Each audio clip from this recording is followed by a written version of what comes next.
আচ্ছা, তোমাদের বাড়িতে কে কে তোমরা সোয়াবিন খেতে ভালোবাসো? আমি কিন্তু একদম ভালোবাসি না। হ্যাঁ, তোমরা ঠিকই শুনছো, আমি ভালোবাসি না। সেই জন্যই আমি মাথা থেকে প্ল্যান করে বার করেছি এই রেসিপিটা, যেটা আমি সবসময় বানাই সোয়াবিন দিয়ে কিছু করতে গেলেই। তো দেখতে পাচ্ছো একটা পাত্রে অনেক কিছু রাখা রয়েছে। কী কী রাখা রয়েছে আমি বলে দিচ্ছি।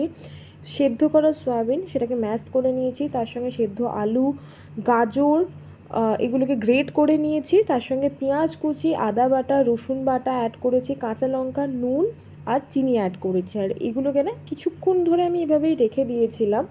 আর এর মধ্যে কিছুটা না চাট মশলা অ্যান্ড গরম মশলাও অ্যাড করে একটু রেখে দিয়েছিলাম।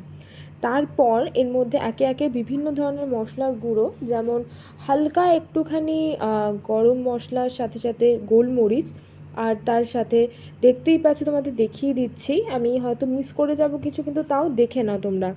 একটুখানি চাট মশলা অ্যাড করেছিলাম, আর একটু ভাজা মশলা, আর নুন, আর স্বাদ মতো লঙ্কার গুঁড়ো তোমরা কিন্তু দিতেও পারো, নাও দিতে পারো। হলুদ গুঁড়োটাও অপশনাল, তোমরা দিতেও পারো, নাও দিতে পারো। আর কাসুরি মেথি এবার দিয়ে ভালো করে না মেখে নিয়েছিলাম সব কিছুগুলোকে। এবার মেখে নিয়ে এগুলোকে না ভালো মতো করে গড়তে হবে। কিভাবে গড়তে হবে আর কী কী সিক্রেট ইনগ্রেডিয়েন্ট পড়ে সেগুলো কিন্তু আমি আবার দেখাবো।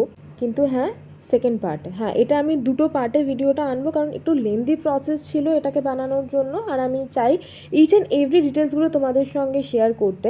আর এখানে দেখতেই পাচ্ছ, এটা কিন্তু আমি মাখছিলাম না, কারণ আমি বাইন্ডিংটা ঠিক করে করতে পারছিলাম বলে মা আমাকে হেল্প করে দিয়েছিল।